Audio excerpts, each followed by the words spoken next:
High, আমি আখি। Hello, আমি দেবাশিস বল।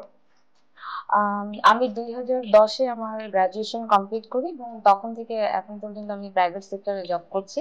তো আমার মনে হলো যে আমার ক্যারিয়ারের জন্য একটা হায়ার ডিগ্রি থাকলে ভালো হতো। দ্যাটস আমি ইনফো স্টাডির সাথে কন্ট্যাক্ট করি এবং ওরা আমার প্রোফাইল দেখে আমাকে সাজেস্ট করে যে আমার জন্য কানাডিয়ান এমবিএটা বেস্ট হবে।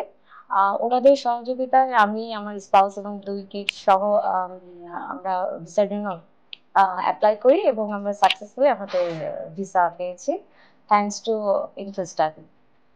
আমি স্ট্রংলি আপনাদেরকে রিকমেন্ড করছি ইনফোস্টুডিওতে আসার জন্য, কারণ এরা আসলে যে কাজটা করে নিজেদের মতো করে কাজ করে, যেখানে কোনো আসলে অন্য কোনো চিন্তা করার কোনো অপশনই নাই। তো আপনারা অবশ্যই ইনফোস্টুডিওতে আসবেন। আমি আমার কলিগের মাধ্যমে এখানে এসেছি, আমার কলিগও ইনফোস্টুডিওর মাধ্যমে কানাডায় আছে। আলহামদুলিল্লাহ আমরাও কানাডায় যাচ্ছি খুব শিগগিরই। আপনারা আমাদের জন্য দোয়া করবেন এবং আপনারা অবশ্যই অবশ্যই ইনফোস্টুডিওতে যোগাযোগ করবেন আপনাদের ফিউচার ক্যারিয়ারের জন্য। Thank you.